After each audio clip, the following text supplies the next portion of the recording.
Namaste. Aloha. My name is Janapati Das, and we are going to read again from the Bhagavad Gita. I apologize. I did get a new phone, so hopefully my phone won't cut off this time. It always seems to cut off right in the middle of things. So we had finished up on chapter 2, verse 15, and we'll reread the verse, maybe just skip the Sanskrit, we'll go to the verse, and then reread the purport. We were just getting into that. But we will start with a little bit of hearing and chanting. I'd like to take this opportunity to offer my respectful obeisances to you and to my guru and spiritual master, Jagat Guru Siddha Swarupananda Paramahamsa Srila Prabhupada. Offer my respectful obeisances unto him and my feet, on my head at his feet. And of course to Bhaktivedanta Swami Prabhupada. We will start some chanting, and feel free to join along.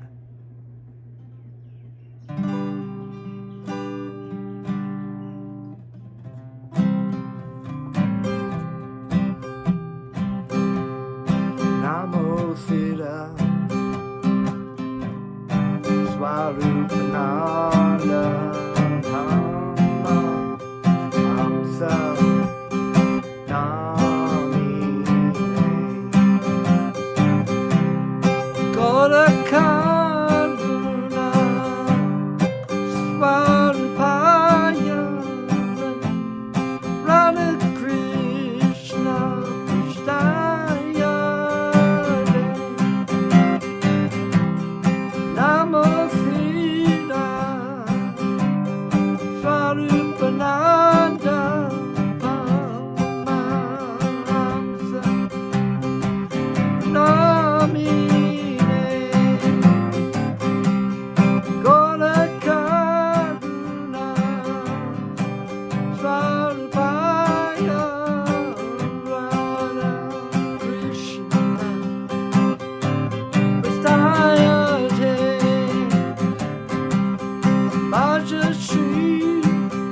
Om Namo Bhagavate Vasudevaya.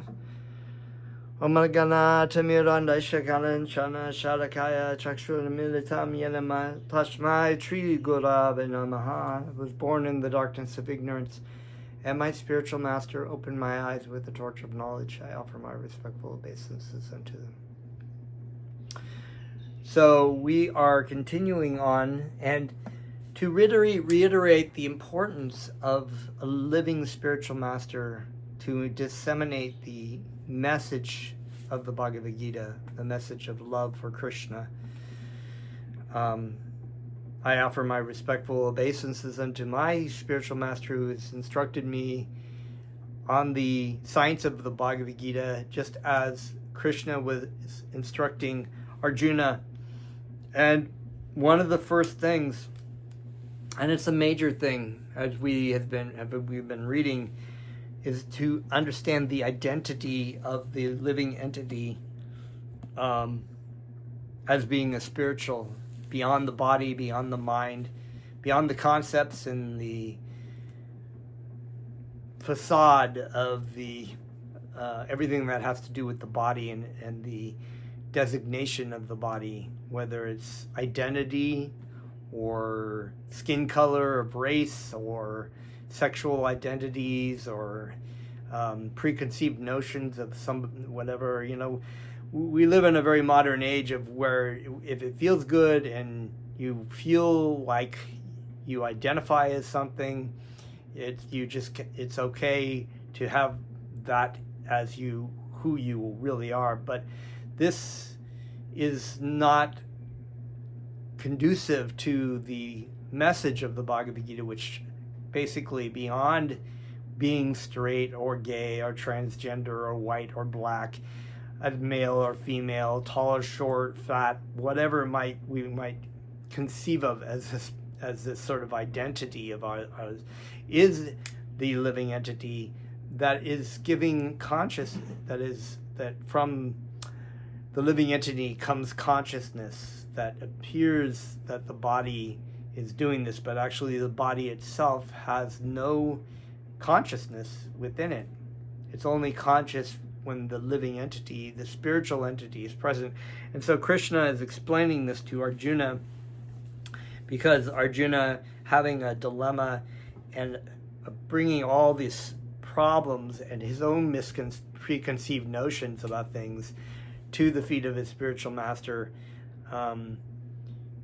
and saying, I need to know, Krishna then instructs him accordingly. And this is really what people should do to understand, but instead they try to rely on the power of their own intellect and mental speculation of their mind to come to conclusions that fit what they feel is comfortable for them, instead of going to an authority figure, a spiritual master who can say, no, this is really where it's at. And this is what Krishna had been explaining to Arjuna about the identity, that actually the living entity, first of all, the living entity is eternal. It is eternal. And there's not a beginning, really, of the living entity. There is a beginning and an end and a middle for the body, but the living entity is eternal. And we had been reading among this chapter 2, best among men, Arjuna, the person who is not disturbed by happiness and distress and is steady in both, is certainly eligible for liberation. So we had been reading this, and I'm going to read this report, but one of the very interesting things that I was thinking about is the word steady normally is sthita, which is steady. And there is a reference in the back of the Bhagavad Gita, a little glossary of words. And there is a word, sthita dhira muni. And sthita is someone who is steady, is consistent, right? Steady.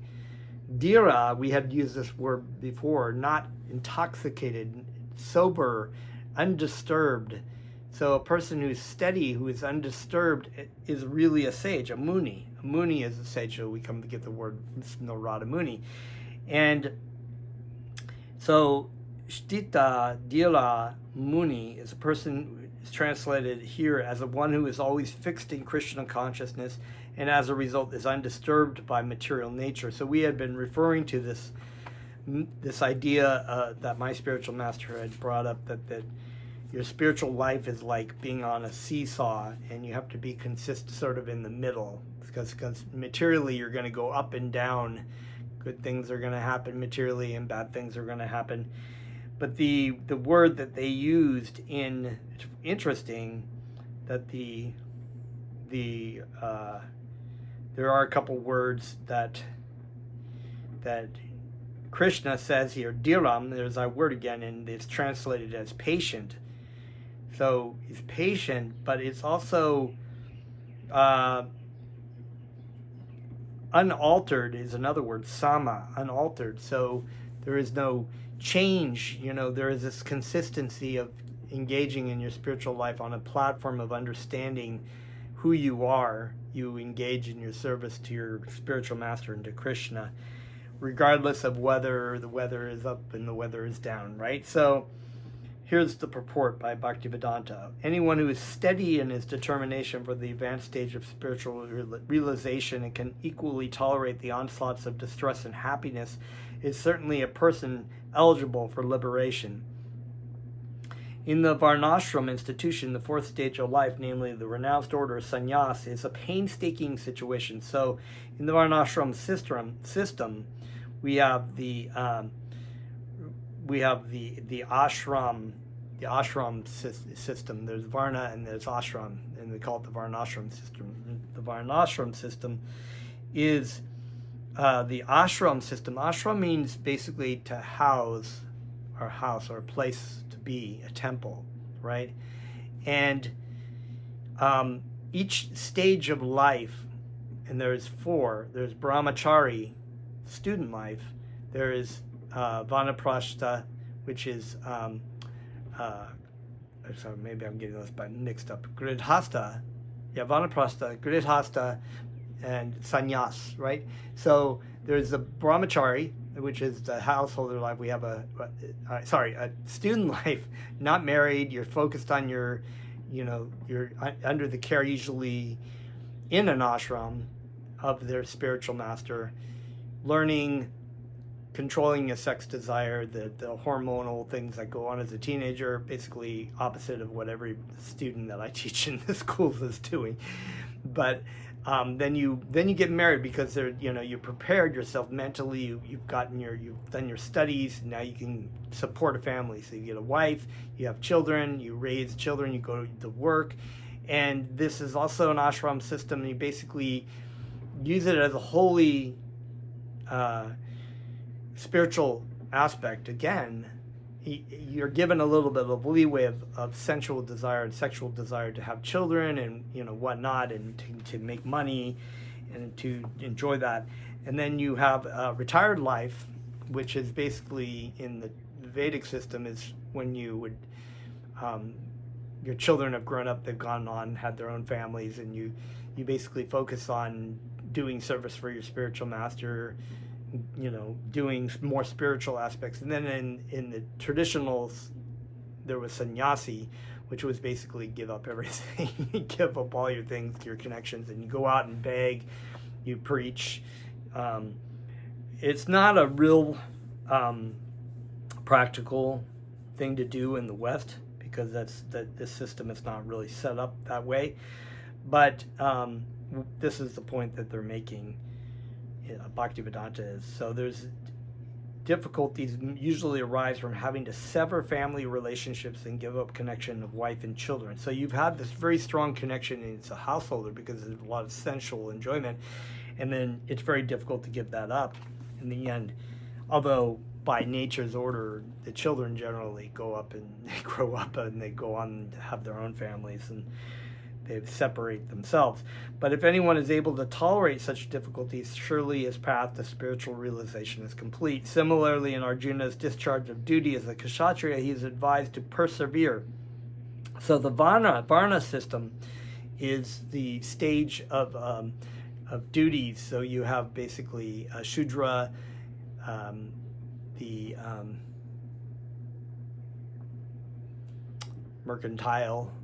It's just like I'm drawing a blank. Shoot. Old age, right? Okay, so the sort of stages, right? You have a working class, you have a mercantile or agricultural class, and I'll think of the name, and then you have the Kshatriya class, which is an administrative and warrior class, and which is what Arjuna was and his brothers were in, and then you have a Brahmana, which is the priestly class. So basically this is how society is divided. Even realistically, you can kind of see that in the West. I mean, there are people who just do work, laborers, and then you can you have the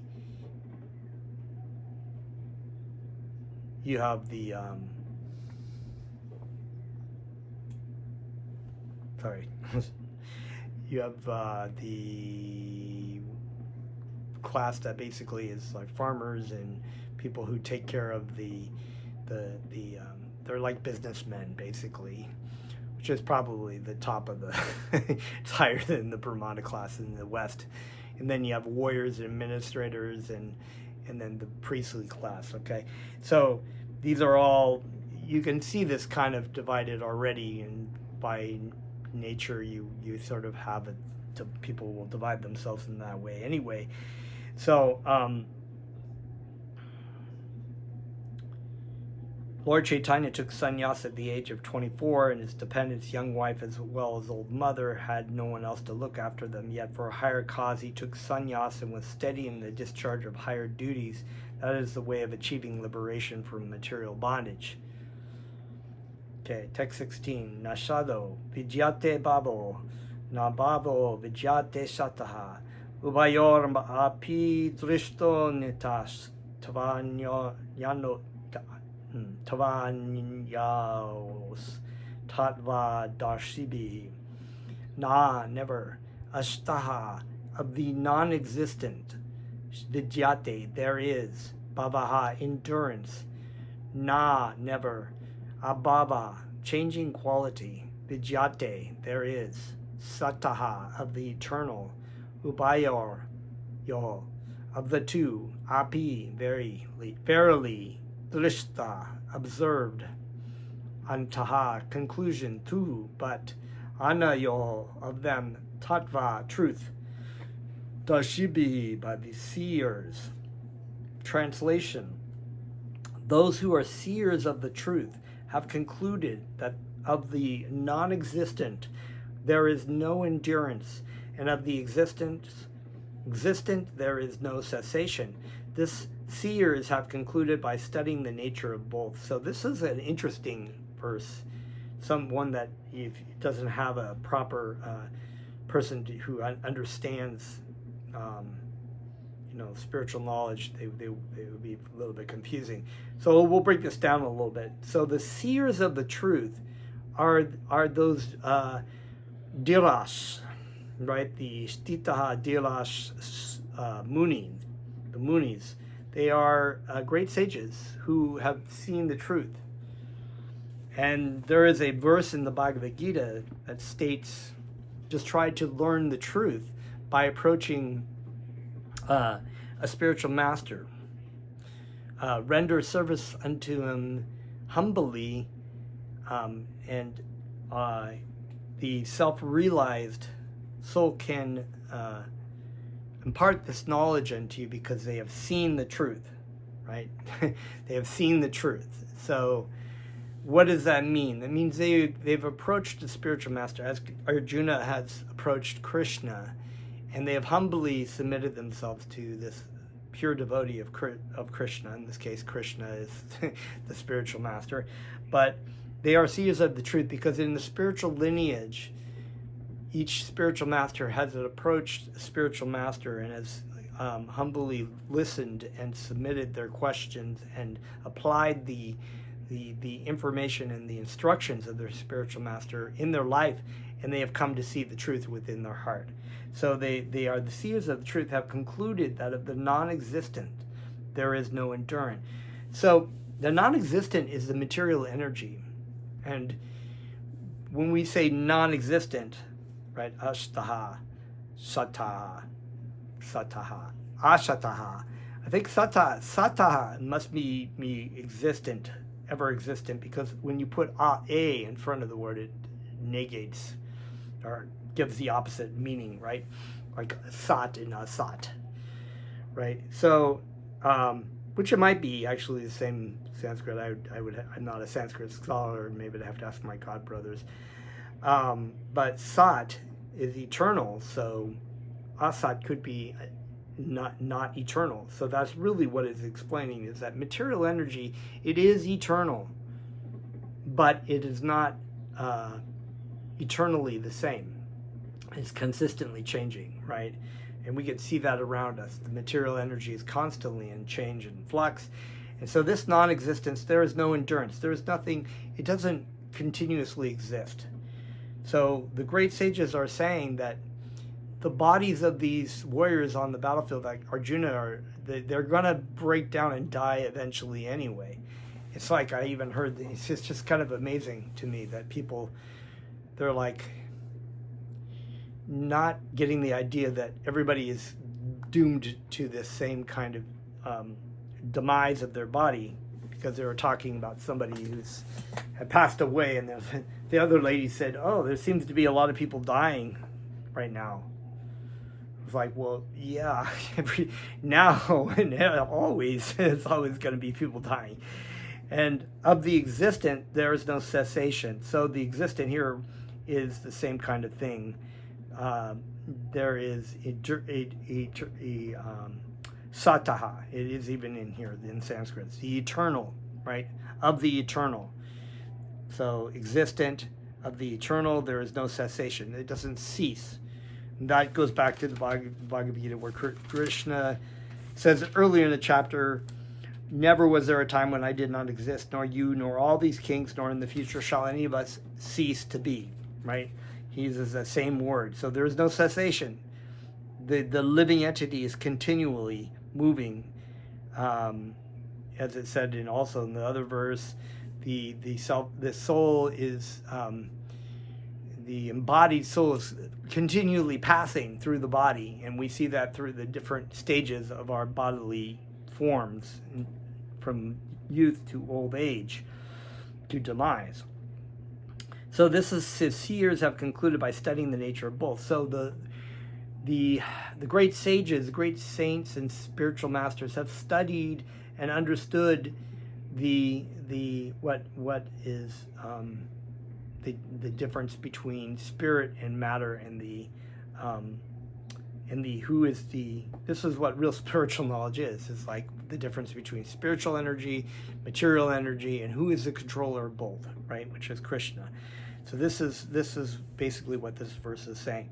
Purport: there is no endurance of the changing body. That body is changing every moment by the actions and reactions of the different cells, is admitted by modern medical science. So even modern medical science, they've done the studies.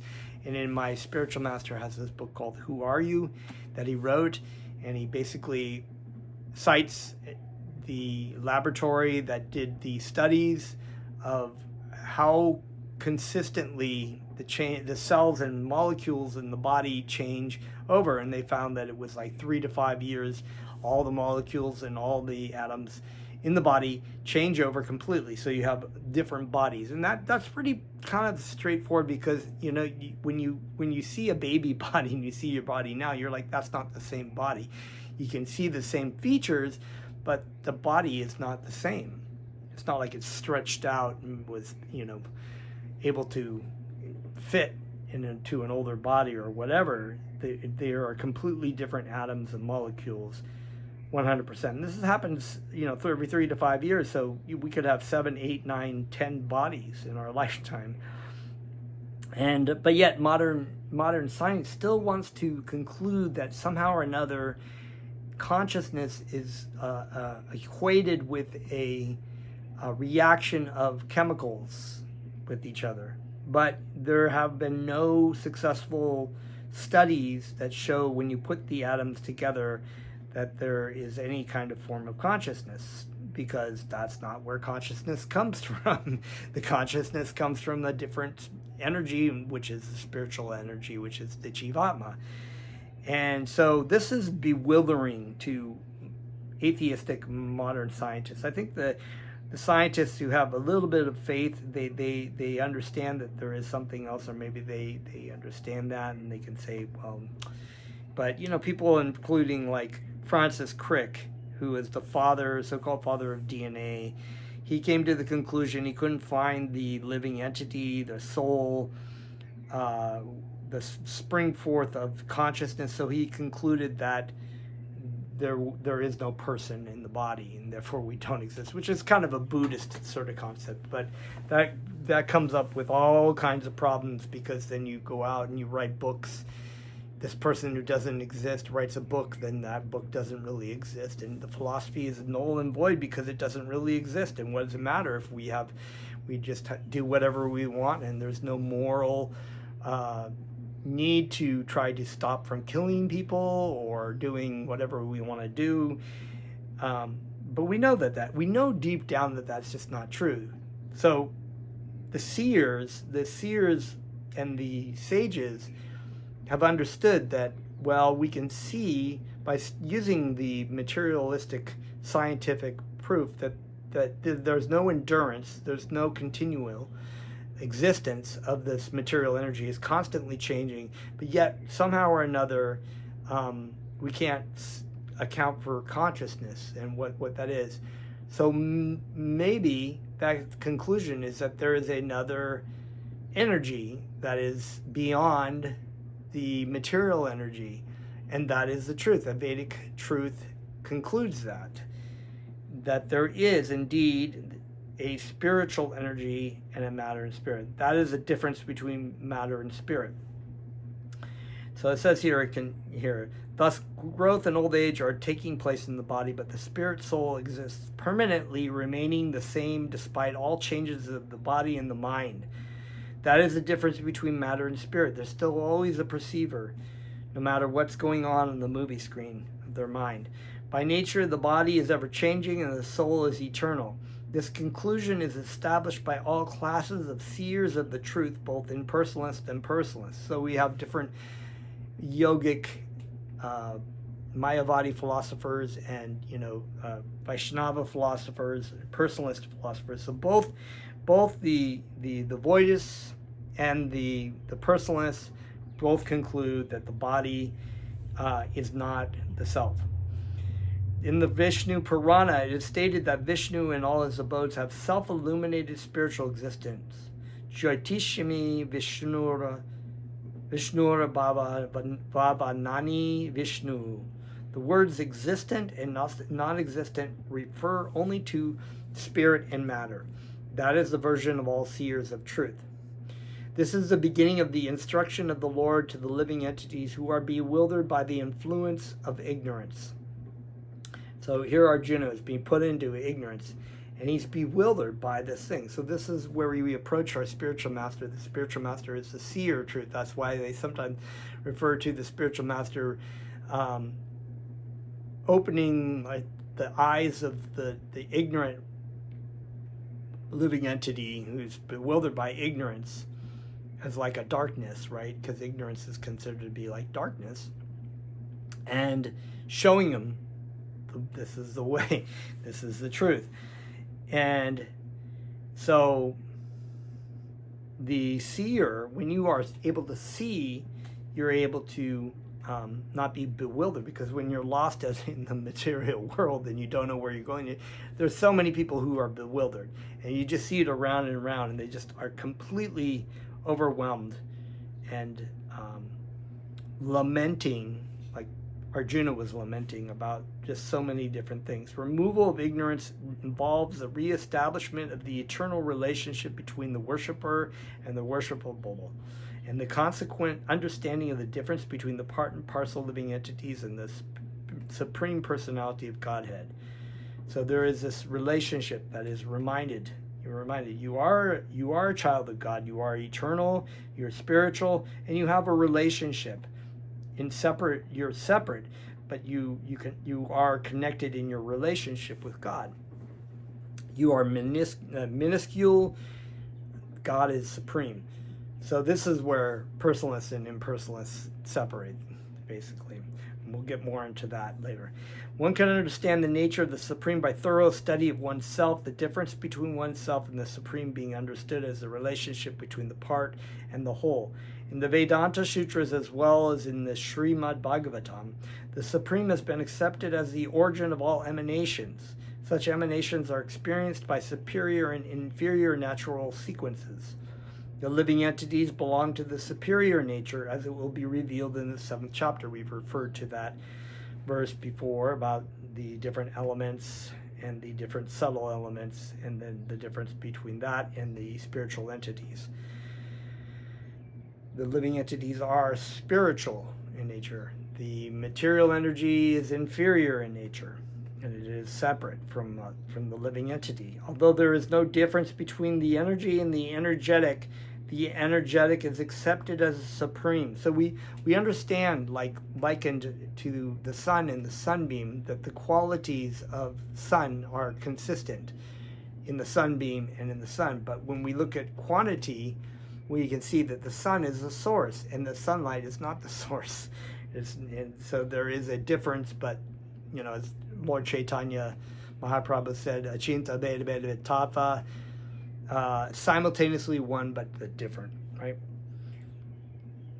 Although there is no difference between the energy and the energetic is accepted as a supreme, and the energy or nature is accepted as a subordinate.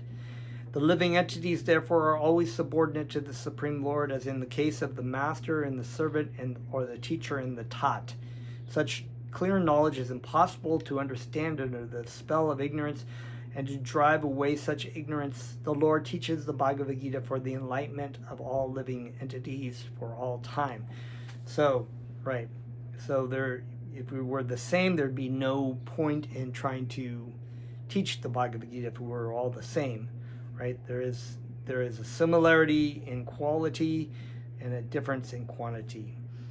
So we understand in the science of identity, we first teach essence, that we are spiritual, not our body, not our mind, but we are a spiritual soul. Then we learn position, which is that we are not the Supreme Lord. We are not one in that sense. We are subordinate and subservient to the Supreme Lord. So going on, text 17. Abhinashitu tadvidi yena sarvamidam tatam vanasham abhyaya yashya kashit kartum mahati imanashi imperishable tu but that vidi know it yena by whom sarvam all of the body idam this tatam widespread vinasham destruction avyayasya of the imperishable ashya of it nakashit no one kartum to do arhati able. Translation: know that which pervades the entire body is indestructible. No one is able to destroy the imperishable soul. A very important verse, because now Krishna is explaining again a little bit more in depth that you're eternal, but also you're indestructible. You can't be killed. There is no death. And this comes from the Bible. Death, where is thy sting? Death, where is thy sting? There is no sting when you understand that you are indestructible, eternal, right? Purport. This verse more clearly explains the real nature of the soul, which is spread all over the body. So this is the consciousness that scientists can't figure out. Anyone who can understand what is spread all over the body, it is consciousness. Everyone is conscious of the pains and pleasures of the body in part or as a whole. The spreading of one's consciousness is limited within one's own body. So this Bhaktivedanta is explaining for the yogis who teach the Mayavadi and personalist philosophy, that this kind of consciousness is not expanded out. A lot of times impersonalists will try to pretend like they can expand themselves out into the universe. And I've heard even modern day friends I've had who say, try to imagine yourself as a universe and, you know, expand your awareness out to the universe. And it's just a mind play. You know, you're just playing gymnastics tricks with your mind. There is no, here Bhaktivedanta is making it very clear that you are present within your body. You cannot expand your consciousness beyond your body, beyond your sphere, your own sphere. You're aware of your own pains. You don't know what the pains that other people are going through. You don't know what they're thinking and everything, because you're not there, you're not present, you're not them. Therefore, each and every body is an embodiment of an individual soul, and the symptom of the soul's presence is perceived as an individual consciousness. The soul is described as 1/10,000th part of an upper portion of the hair point in size. The Shvetashvatara Upanishad confirms this. Balalaga Sata Baidashya Satada Sadar Kalpitashya Cha Bhargo Jiva Sa Vidganeya Sa Shanan Yaya Kalpate. When the upper point of a hair is divided into 100 parts, and again into such parts is further divided into 100 parts, each such part is a measurement of the dimension of the spirit soul. Shvetashvatara Upanishad, I think that's chapter 5, verse 9. Similarly, in the Bhagavatam, the same version is stated. Keshagra Sata Bhagashya Shamtasya Sad Sadra Sat Makaha Jiva Shukshma Swarupo Yam Sankhya Tito Hi Chit Kanaha. There are innumerable particles of spiritual atoms which are measured as 1/10,000th of the upper portion of the hair. Very small. Very small. Therefore, very small, but, you know, size, I guess, is relevant, right? So, therefore, the individual particle of the spirit soul is an individual spiritual atom smaller than the material atoms, and such atoms are innumerable. So there's innumerable living entities, and you can look around and you can't even imagine. I mean, you just go up on the mountain over here in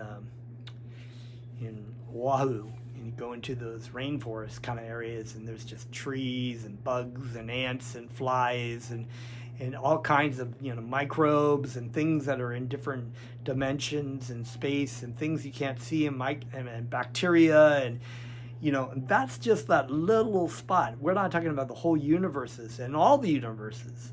So many living entities in the material world, yet so many that are not in the living world. And these are all sparks of Krishna. So that's why when, you know, you're walking around, it's good to chant Krishna's name, even when you're out in the forest. It's like Bhaktivedanta once said that, you know, he was like, he asked his disciples to plan a gathering out in the forest, and they created all these, you know, flyers, and they advertised it and everything, and no people showed up. And he showed up, and nobody was there except his disciples, and he was like, "Why are you so sad?" He said, "Well, nobody showed up." And he said, "What do you mean nobody showed up?" He was like, he said he walked over to a tree and went, "Haribol!" He said, "There are so many living entities out here in the forest. Let's hold a kirtan, chant to these people who, you know, because even as, you know, if you're a tree or a bush, it's much more difficult. As a human, you can pick up a Bhagavad Gita and study it. You can listen to people. There are so many living entities in the bodies of trees and bushes and whatnot that don't have an easy opportunity or even the propensity to study philosophy. So it's good to chant Krishna's names to them when you're out in the forest.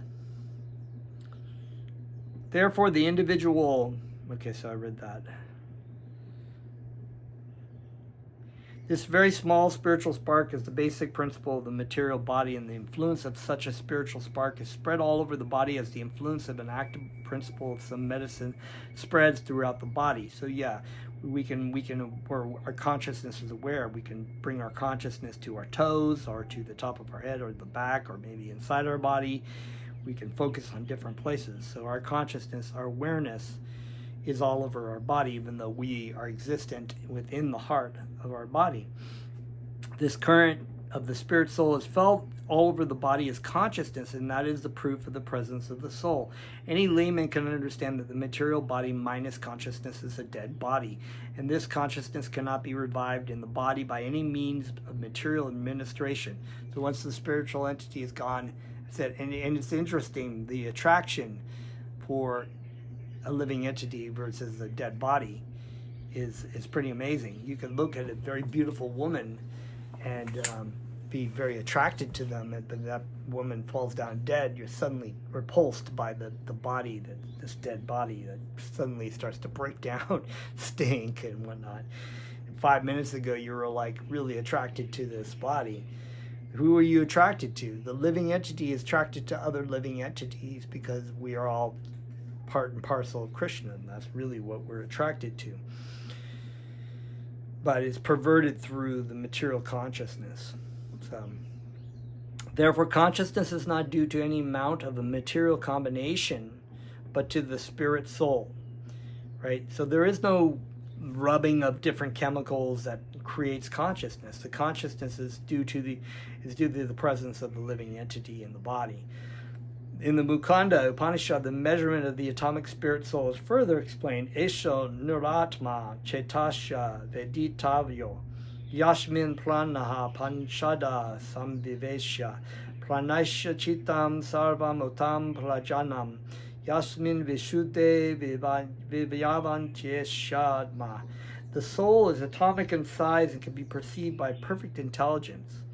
The atomic soul is floating in 5 kinds of air, prana, apana, vyana, samana, and udana, and is situated within the heart, and it spreads its influence all over the body of the embodied living entities.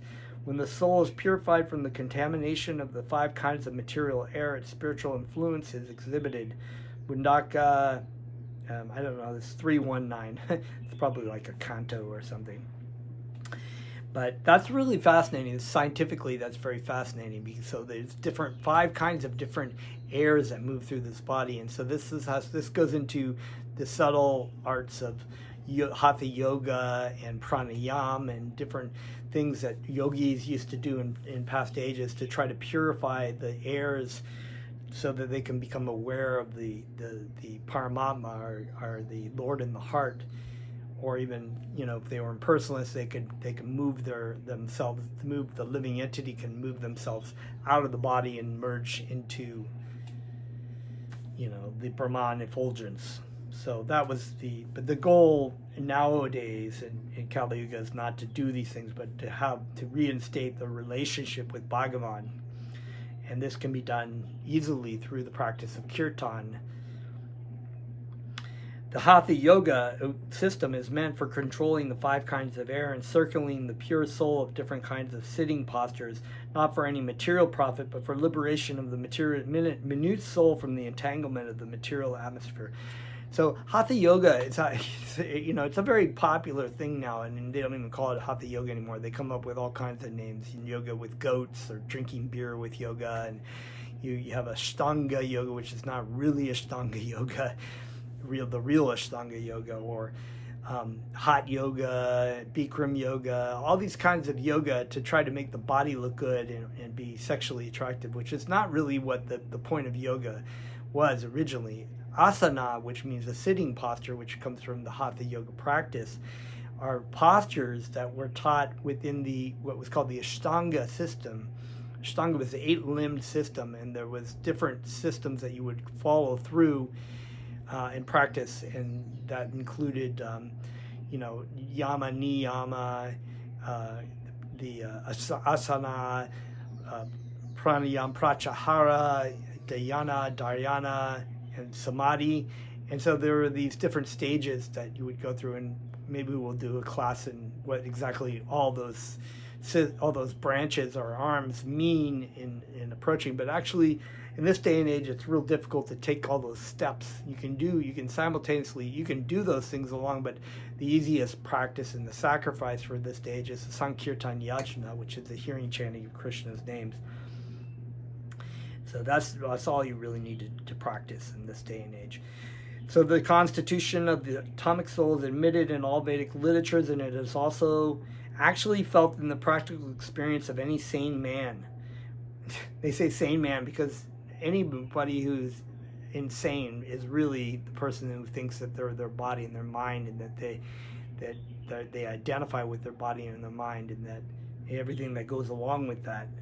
But a sane man will really understand that, I don't feel, because I feel the same even though my body is like 70 years old or whatever. I feel the same as when I was 5. That's the same feeling, because you know that you're sensing that you are something separate from your body. And sane people understand that. Only the insane man can think of this atomic soul as the all-pervading Vishnu Tattva. That also goes to this point of monist or impersonalist to say that, well, I'm actually just all of the, I am the same as God. I was recently watching this interview with Morgan Freeman, who was this great actor, and he played African-American actor, right? He played God, I think, in some comedies and stuff like that. But he was basically saying that, they was asked, do you believe in God? He says, well, I believe in me. And he says, and I believe in God, and because that's me.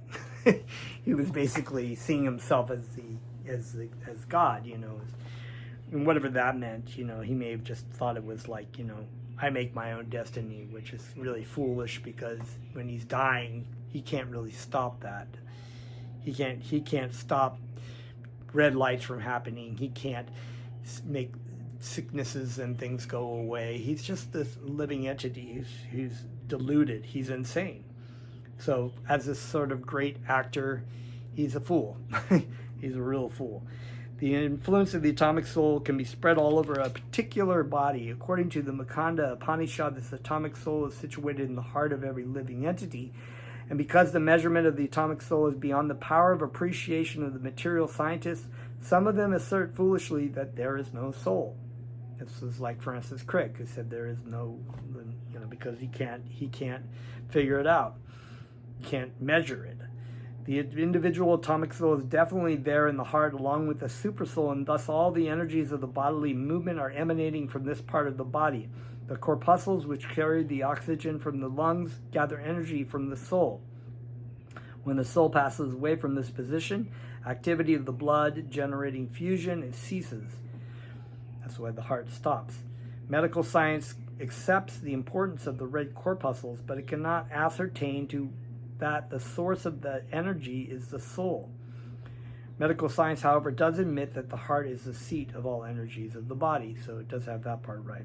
Such atomic particles of the spirit whole are compared to the sunshine molecules. In the sunshine, there are innumerable radiant molecules. Similarly, the fragmental parts of the Supreme Lord are atomic sparks of the rays of the Supreme Lord, called by the name Prabha, or superior energy. Neither Vedic knowledge nor modern scientists denies the existence of the spirit soul in the body. And the science of the soul is explicitly described in the Bhagavad Gita by the personality of Godhead himself. So, very interesting. We are going to continue on with more of the contents of the Gita summarized. This is a really good chapter to read, because that's why it says it's the contents of the Gita summarized, because it sort of gives you a window into what Krishna is going to elaborate more in depth as he goes along through this Bhagavad Gita. So, thank you very much. That's all for today. See you next time. Namaste.